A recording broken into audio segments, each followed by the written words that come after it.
নমস্কার বন্ধুরা, ফুল কিচেনে তোমাদেরকে আরও একবার স্বাগত জানিয়ে আজকেও একটা দুর্দান্ত রেসিপি নিয়ে চলে এসেছি। আজকের এই কাঁচা আম আর 1 কাপ ময়দা দিয়ে অসাধারণ রেসিপিটা আমি শিখেছিলাম আমার শাশুড়ি মায়ের কাছ থেকে। যদিও উনি এখন আর আমাদের মধ্যে নেই, কিন্তু ওনার শেখানো রেসিপিটাই আজকে আমি শেয়ার করব তোমাদের সাথে। আমি এখানে কাঁচা আমটাকে এখন পরিষ্কার মতো ধুয়ে নেব, আর গায়ের যে খোসাটা এটাকে ভালো মতো ছাড়িয়ে নিতে হবে। এখন ময়দাটাকে সাইড করে নিয়েছি, কাঁচা আমটাকে ভালো মতো ধুয়ে খোসা ছাড়িয়ে নিলাম। খোসাটা একটু পুরু মতো ছাড়াবে, তাহলে ভালো হবে। এখন আমটাকে স্লাইস করে কেটে আমি সিদ্ধ করে নেব। নর্মাল জলে আমি আমটাকে সিদ্ধ করব। তো চলো বন্ধুরা, আমটা সিদ্ধ করে নিই। আমটা আমার সিদ্ধ করা হয়ে গেছে এবং সিদ্ধ করা আমটাকে একটা বাটির মধ্যে আমি নিয়ে নিলাম। আজকের রেসিপিটা ভীষণই ইউনিক এবং অথেন্টিকেটের রেসিপি। পুরো রেসিপিটা দেখার পর যদি ভালো লাগে অবশ্যই একটি লাইক করে দিও এবং কমেন্টস বক্সে একটি সুন্দর মতামত জানিও এবং বেশি বেশি করে শেয়ার করে দিও সকল বন্ধুদের কাছে। আর যদি কোনো নতুন বন্ধু এসে থাকো আমার চ্যানেলে, প্লিজ আমার চ্যানেলটিকে সাবস্ক্রাইব করে দেওয়া অনুরোধ রইল। প্রথমে দেখো, আমি আমের আটিটা ফেলে দিয়েছি আর আমটাকে ভালো মতো আমি স্প্যাচুলা দিয়ে একটু ম্যাশ করে নিলাম। এখন আমি আমের মধ্যে দিয়ে দিচ্ছি হাফ টিস্পুন মতো বিট লবণ, 1 টিস্পুন মতো দিয়ে দিলাম চিনির গুঁড়ো। বাড়িতে নর্মাল চিনি থাকলে মিক্সার জারে দিয়ে গুঁড়ো করে নিয়ে দিতে পারো, তবে গুঁড়োটা দিলে তাড়াতাড়ি মিশে যায় এবং ভালো লাগে। আর 1 টেবিলস্পুন দিয়ে দিয়েছি আজওয়ান, ম্যাশ করে নিয়েছি হাতের মধ্যে একটু, আর 1 কাপ ময়দা। সমস্ত কিছু দিয়ে ভালো মতো এখন মিক্স করে নিচ্ছি। এখানে কোনো প্রকার জল ব্যবহার করব না, সম্পূর্ণটাই মাখা হবে কাঁচা আম সিদ্ধটা দিয়ে। সিদ্ধ করে রাখা কাঁচা আমটা দিয়ে আমি ময়দাটাকে মেখে নিচ্ছি এবং সুন্দর করে কিন্তু ময়দাটা মাখা হয়ে যাচ্ছে। তবে 1 কাপ ময়দার পুরো ময়দাটা কিন্তু আমি দিইনি, আমি 2 টেবিলস্পুন মতো ময়দা রেখে দিয়েছি, সবার শেষে ময়দাটা আমি ব্যবহার করলাম। এখন ভালো মতো ময়দা দিয়ে কাঁচা আম সিদ্ধটা ভালো মতো মেখে নিচ্ছি। এই গরমে এরকম মুখরোচক একটা খাবার খেতে কিন্তু ভীষণ ভালো লাগে। আমার সুন্দর একটা সফট ডো তৈরি হয়ে গেছে।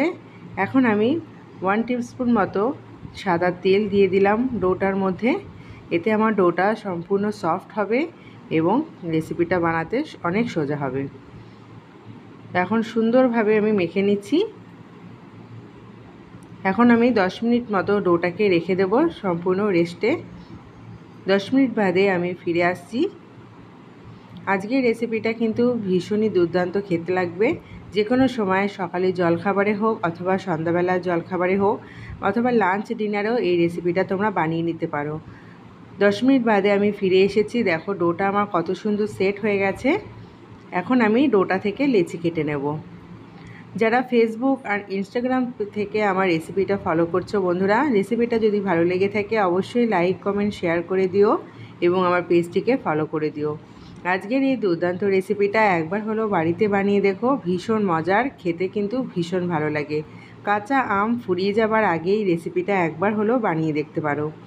একটা লেচি দিয়ে ওপরে দিয়ে শুকনো ময়দা ছড়িয়ে দিলাম আর সুন্দর মতো করে একটা পরোটা শেপে আমি বেলে নিচ্ছি। আমি কিন্তু ট্রায়াঙ্গেল শেপে পরোটাটা বানাচ্ছি, তোমরা চাইলে কিন্তু গোল করেও বানাতে পারো রুটির মতো করে। এইভাবেই আমি প্রতিটা পরোটা বেলে নিয়েছি ট্রায়াঙ্গেল শেপে। হাতে যখন সময় কম থাকবে বন্ধুরা, কি করে একটা জায়গায় 2-3টে পরোটা একসাথে দিয়ে ভাজতে হয় সেটাও আমি তোমাদের আজকে দেখিয়ে দেবো। এদিকে গ্যাসটা জ্বালিয়ে আমি তাওয়া বসিয়ে দিয়েছি। তাওয়াটা আমার গরম হয়ে গেছে। একটা পরোটা দিয়ে ভালো মতো ওপর নিচ ভালো মতো সেঁকে নিতে হবে। একটা পরোটা ভালো মতো সেঁকে নেওয়ার পর আমি সেকেন্ড আরেকটা পরোটা ওপরে দিয়ে দিচ্ছি।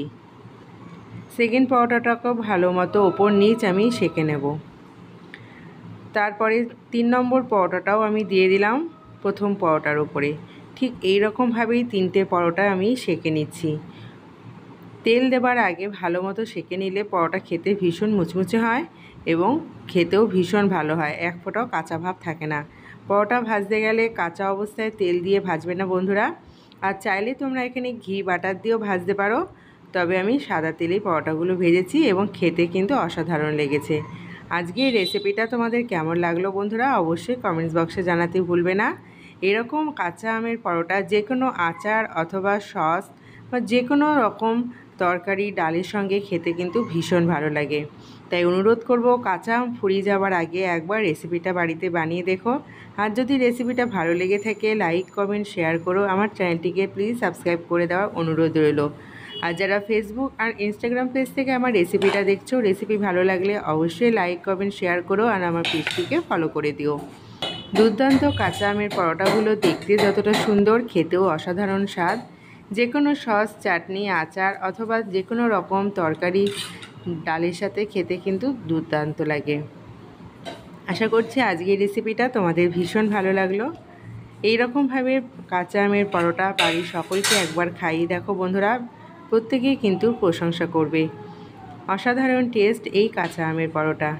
প্রত্যেকটা পরোটা কতটা নরম এবং সফট হয়েছে বন্ধুরা আমি তোমাদের দেখিয়ে দিচ্ছি।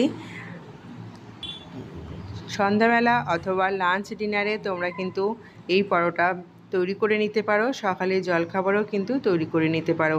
ভীষণ মজার খেতে হয়। কতটা সফট এবং নরম তুলতুলে পরোটাগুলো দেখেই বুঝতে পারছো। তাই অনুরোধ করছি একবার বাড়িতে বানিয়ে দেখো। আজকের মতো রেসিপিটা আমি এখানেই শেষ করছি। আবার চলে আসবো নতুন একটা রেসিপি নিয়ে। ভালো থেকো, সুস্থ থেকো, এইভাবে আমাকে সাপোর্ট করে যাও। আজকের মতো টাটা।